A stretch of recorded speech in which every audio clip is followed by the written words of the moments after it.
Subscribe करें ideal progressive school के YouTube channel को और वीडियो अच्छी लगे तो लाइक और शेयर करें और बेल आइकन को दबाना ना भूलें ताकि इस चैनल पर अपलोड होने वाले सारे वीडियो सबसे पहले आपके पास पहुंच सके। डियर स्टूडेंट्स, देखिए आप रेशियो एंड प्रोपोर्शन पार्ट 13 प्रश्नावली नहीं वस्तुनिष्ठ प्रश्न आपका आज है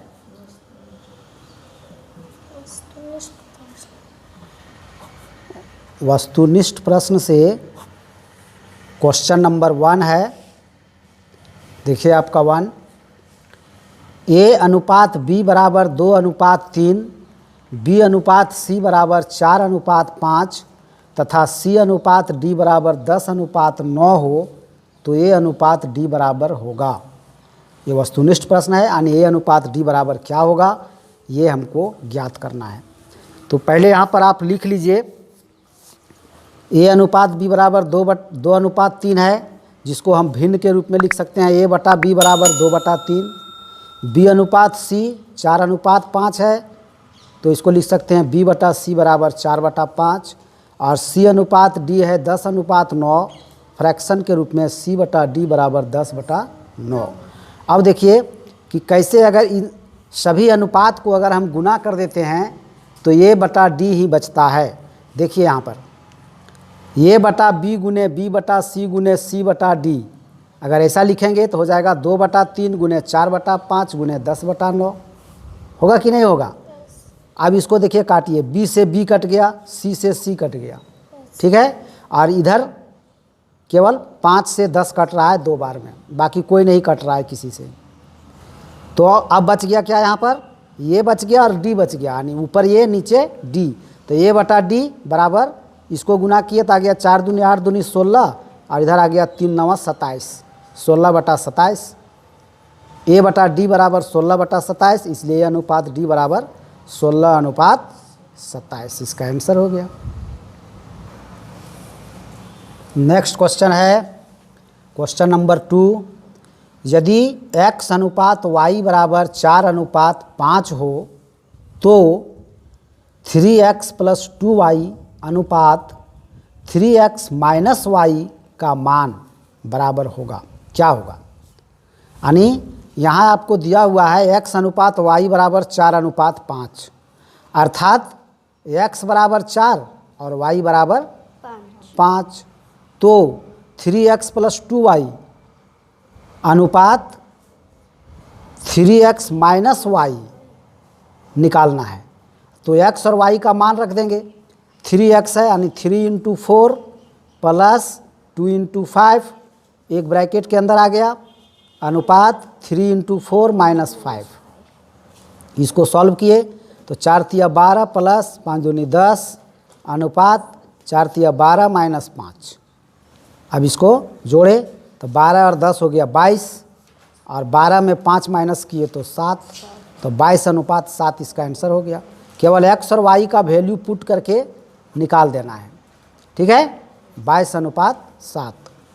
अब है नेक्स्ट क्वेश्चन नंबर 3, 18 और 8 का मध्यानुपाती है। 18 और 8 का मध्यानुपाती क्या होगा ये ज्ञात करना है। तो हमने मान लिया कि माना 18 और 8 का मध्यानुपाती बराबर है x। अगर मध्यानुपाती x है, इसका मतलब प्रश्न से 18 अनुपात x बराबर x अनुपात 8, ठीक। अब इसको भिन्न में चेंज किए तो 18/x बराबर x/8। अब क्रॉस मल्टीप्लिकेशन कर रहे हैं, x और x को गुना किए तो हो गया x² बराबर 18 को 8 से गुना किए तो 144, x² बराबर 144, इसलिए x बराबर, जब इधर से स्क्वायर हटेगा तो बराबर के दूसरे तरफ रूट चढ़ेगा। ये बराबर का ये रूल है, जब एक तरफ वाली संख्या में स्क्वायर है और दूसरे तरफ वाला में नहीं है तो इधर का स्क्वायर हटेगा तो इधर रूट चढ़ेगा, और दोनों तरफ अगर स्क्वायर है तब ऐसा नहीं होगा, तब इधर का स्क्वायर हटा दीजिए तो इधर का भी हट जाएगा, ठीक है। और अगर इधर रूट रहता और इधर स्क्वायर रहता, इधर रूट रहता और इधर स्क्वायर रहता तो स्क्वायर हटता तो रूट चढ़ जाता, ठीक है। तो रूट चढ़ गया तो x बराबर रूट 144 हो गया, बराबर 12, 12 इसका आंसर हो गया, यानी मध्यानुपाती है 12। ठीक। नेक्स्ट क्वेश्चन है आपका क्वेश्चन नंबर 4, 16, 24 तथा x अगर समानुपात में हैं तो x का मान होगा, यानी x का मान ज्ञात करना है, जबकि 16, 24 और x समानुपात में है। तो अगर ऐसा है तो प्रश्न से डायरेक्ट हम लोग लिखते हैं 16:24 बराबर 24:x, क्योंकि ये तीनों समानुपात में है तो यही होगा। 16/24 बराबर 24/x, क्रॉस मल्टीप्लिकेशन किए तो 16x बराबर 24 गुने 24। 24 गुने 24 कितना होगा ये हम अभी नहीं कर रहे हैं, क्योंकि इसमें हम समय बर्बाद नहीं करेंगे अभी, और काम है आगे, कटे कूटेगा, इसलिए यहाँ पर नहीं भी करेंगे तो चलेगा। तो 16x बराबर 24 गुने 24, इसलिए x बराबर 24 गुने 24/16 हो गया ना। अब कट गया, पहले 8 से काटे इसको 2 बार में, 8 दूनी 16, ऊपर 8 तिया 24, फिर इस 2 से काटे इस 24 को 12 बार में कट गया, तो 12 तिया 36 इसका आंसर हो गया, यानी x का वैल्यू आ गया इसमें 36।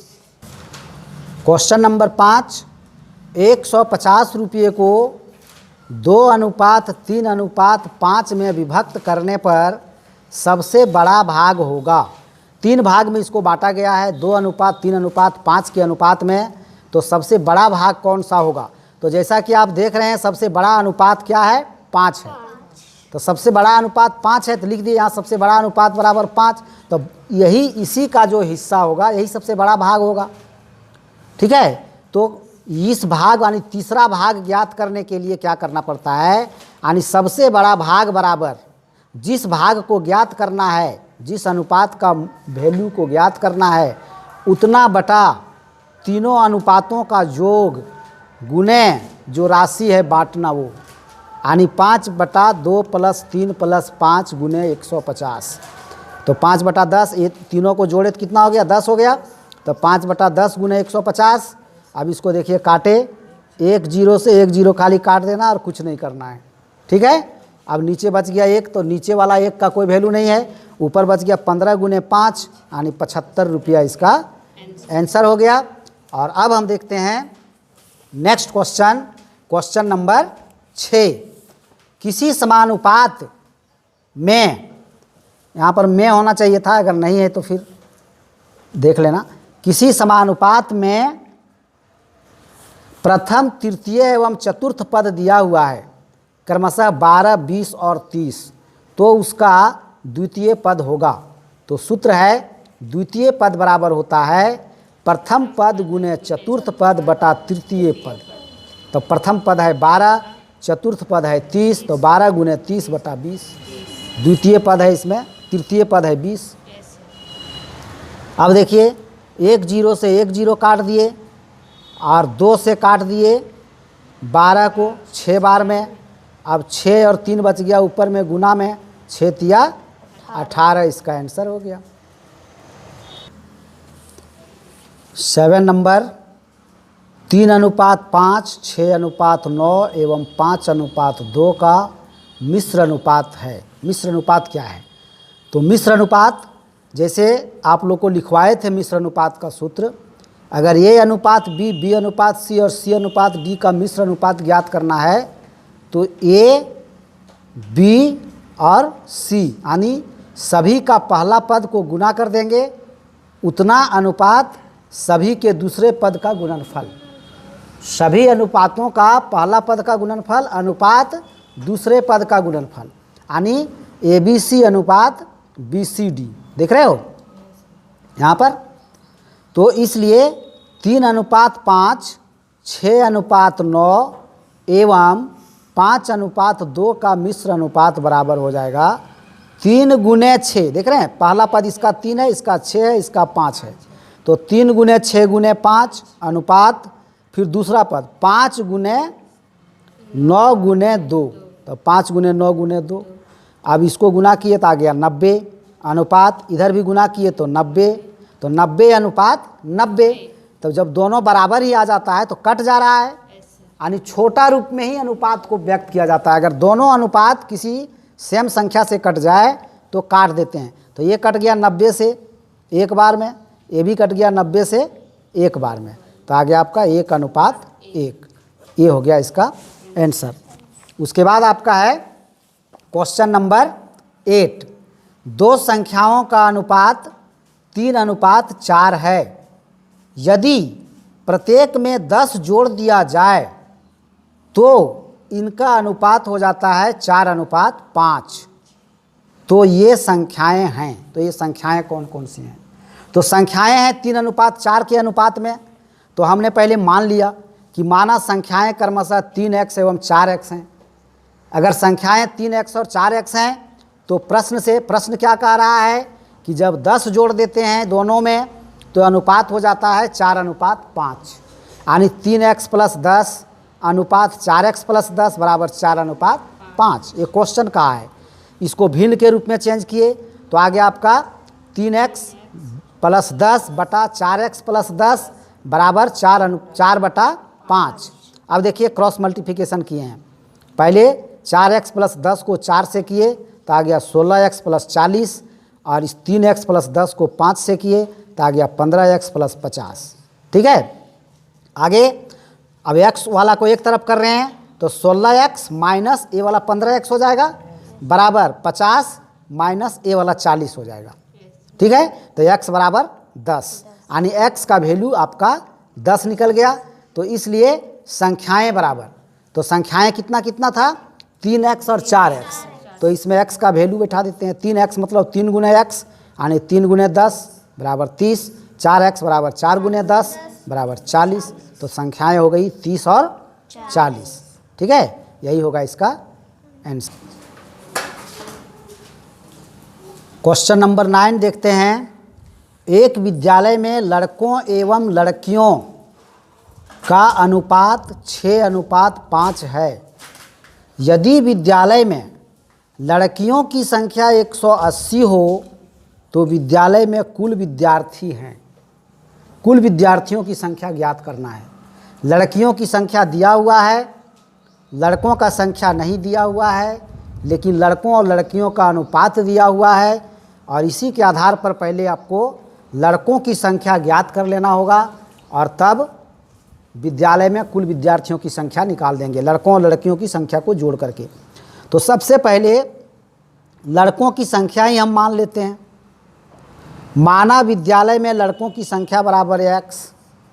अगर लड़कों की संख्या x है तो प्रश्न से 6:5 बराबर x/180, क्योंकि लड़कियों की संख्या दी हुई है और लड़कों की संख्या हम माने हैं। ठीक है, यहाँ अनुपात जो है लड़कों अनुपात लड़कियों, यानी लड़कों का पहले लड़कियों का बाद में, इसलिए इधर भी लड़कों का पहले होगा लड़कियों का बाद में होगा। अगर लड़कों की संख्या दी हुई रहती और लड़कियों की संख्या मानते तो x इधर होता। ठीक है, तो 6:5 बराबर x/180। इसको देखिए सॉल्व किए हैं। 6/5 बराबर x/180, फिर क्रॉस मल्टीप्लिकेशन हुआ 5x बराबर 180 गुने 6, इसलिए x बराबर क्या हो गया? देखिए 5 से कट गया 180 गुने 6/5, तो 5 से कट गया 180 36 बार में, और 36 को 6 से गुना किए तो 216, यानी लड़कों की संख्या निकल गई आपकी 216, क्योंकि x माने थे किसको? लड़कों की संख्या को। देखिए माना लड़कों की संख्या बराबर है x, तो x का वैल्यू निकल गया, यानी लड़कों का संख्या निकल गया, और लड़कियों की संख्या तो दिया हुआ है। तो जब लड़कों और लड़कियों का दोनों का आपको ज्ञात हो गया तो कुल विद्यार्थी क्यों नहीं ज्ञात कर सकते हैं दोनों को जोड़कर? इसलिए विद्यालय में कुल विद्यार्थी बराबर 216 + 180 बराबर 396। 396 आपका क्या हो गया? आंसर हो गया, यानी विद्यालय में कुल विद्यार्थियों की संख्या हो गया। अब नेक्स्ट है आपका क्वेश्चन नंबर 10। यदि तीन संख्याएं हैं जिनका अनुपात है 2:3:5, ठीक है, इस अनुपात में है तीनों संख्याएं, और उनके वर्गों का योगफल, उनका स्क्वायर का योगफल जो है वो 342 है, तो बीच की संख्या होगी, यानी जो बीच की संख्या है यहाँ पर जो है 3, ठीक है, ये संख्या का वैल्यू निकालने के लिए बोला गया है। और दिया हुआ है अनुपात, तीनों संख्याओं का अनुपात दिया हुआ है और उन तीनों संख्याओं के वर्गों का योगफल दिया हुआ है, उनके स्क्वायर्स का योगफल, सम ऑफ स्क्वायर्स। तो पहले हम लोग मान लिए कि संख्याएं हैं 2x, 3x और 5x, ठीक। अनुपात के अनुसार, अनुपात में है 2, 3, 5, तो संख्याएं हम मान लिए 2x है, 3x है और 5x है। तो प्रश्न से यानी क्या कहा है, इसके वर्गों का योगफल 342। तो प्रश्न ही कहा है ये बात कि 2x का स्क्वायर कीजिए, 2x का होल स्क्वायर प्लस 3x का होल स्क्वायर प्लस 5x का होल स्क्वायर बराबर 342। ये कौन बोला है, क्वेश्चन बोला है कि इसके वर्गों का योगफल 342 है। तो वर्गों का योगफल 342 होगा। अब इसको वर्ग करते हैं, 2x को 2x से गुना करेंगे फिर तो आ जाएगा 4x स्क्वायर, इसको करेंगे तो हो जाएगा 9x स्क्वायर और इसका हो जाएगा 25x स्क्वायर बराबर 342। चलते जा रहे हैं, अब तीनों को जोड़ दिए, 4x स्क्वायर, 9x स्क्वायर और 25x स्क्वायर। इसको जोड़ सकते हैं क्योंकि सब में x स्क्वायर है, सब ये सजातीय है, ये विजातीय नहीं है, एक जाति का है। तो आ गया 38x स्क्वायर। अब इसी में से किसी में x स्क्वायर है, किसी में x रहता खाली और किसी में y रहता तो नहीं जुड़ता, क्योंकि अगर स्क्वायर है तो सब में स्क्वायर, तब हम जोड़ रहे हैं, समझ रहे हैं। अगर किसी में केवल 9x, अगर इसमें रहता 9x केवल, तब नहीं जोड़ सकते थे, ठीक है। तो इसी तरह से आपको लिखना पड़ेगा। ये मत सोचना कि x इसमें भी है, x इसमें है, नहीं। इसमें अगर स्क्वायर है, इसमें स्क्वायर नहीं है, तो वो एक जाति का नहीं हुआ, वो फिर अलग जाति का हो गया। तो यहाँ पर सब में था इसलिए जोड़ दिए, तो 38x स्क्वायर बराबर 342। अब x स्क्वायर का मान पहले निकाल लेते हैं, तो x स्क्वायर बराबर हो जाएगा 342 बटा 38। 38 इधर आ रहा है, x स्क्वायर को छोड़ कर आ रहा है, जिसके साथ वो गुना था, तो इधर वाला के साथ हो जाएगा भाग। तो 38 से 342 कट रहा है 9 बार में, यानी x स्क्वायर बराबर 9 हुआ। तो x का वैल्यू निकालना है, स्क्वायर अगर हटा देते हैं तो इधर क्या होगा, रूट चढ़ जाएगा। x का वैल्यू निकालना है हमको, तो x बराबर √9 हो जाएगा, √9 बराबर 3, ठीक है। यानी x का वैल्यू आपका निकल गया 3। अब क्या निकालना है, बीच वाली संख्या। तो बीच वाली संख्या आपका देखिए 3x है, ठीक है। बीच वाली संख्या 3x माने थे हम लोग। अगर कहता पहली संख्या क्या है, तो 2 गुने 3 हो जाता, यानी 6 होता है आंसर। अगर तीसरी संख्या पूछता तो 5 गुने 3 यानी 15 हो जाता है आंसर, ठीक है। और बीच वाली संख्या पूछ दिया, इसलिए हो गया आपका बीच वाली संख्या 3x है, तो 3 × 3 = 9 हो गया, ठीक है। और 9 इसका आंसर हो गया। अब इसी में पूछ देता है अगर कि तीनों संख्याओं का योगफल क्या होगा, उसके वर्गों का योगफल दिया हुआ आपका, अब तीनों संख्याओं का योगफल क्या होगा, तो आपको तीनों संख्या निकाल लेना पड़ता है इस तरह से। पहली संख्या 2x माने 2 गुने 3 यानी 6, दूसरी संख्या 9 और तीसरी संख्या निकलता 15। अब 6, 9 और 15 को जोड़ देते, ठीक है। और 6, 9 और 15 हो जाता 30, और 30 होता है आंसर। कब, जब कहता कि तीनों संख्याओं का योगफल क्या होगा, सो बताइए। तो इतना सारा काम करना ही पड़ता, और इतना काम करने के बाद तीनों संख्याओं का वैल्यू ज्ञात करके और जोड़ना पड़ता, तो वही हो जाता है इसका आंसर। लेकिन यहाँ पर बीच की संख्या पूछा गया है, तो बीच की संख्या हो गया आपका 9, ठीक है। और इसी के साथ अब आज का क्लास यहीं तक रहेगा। अब आपसे फिर मुलाकात होगी नेक्स्ट क्लास में, नेक्स्ट डे। तब तक के लिए आप सबों को काफ़ी धन्यवाद, मैनी थैंक्स।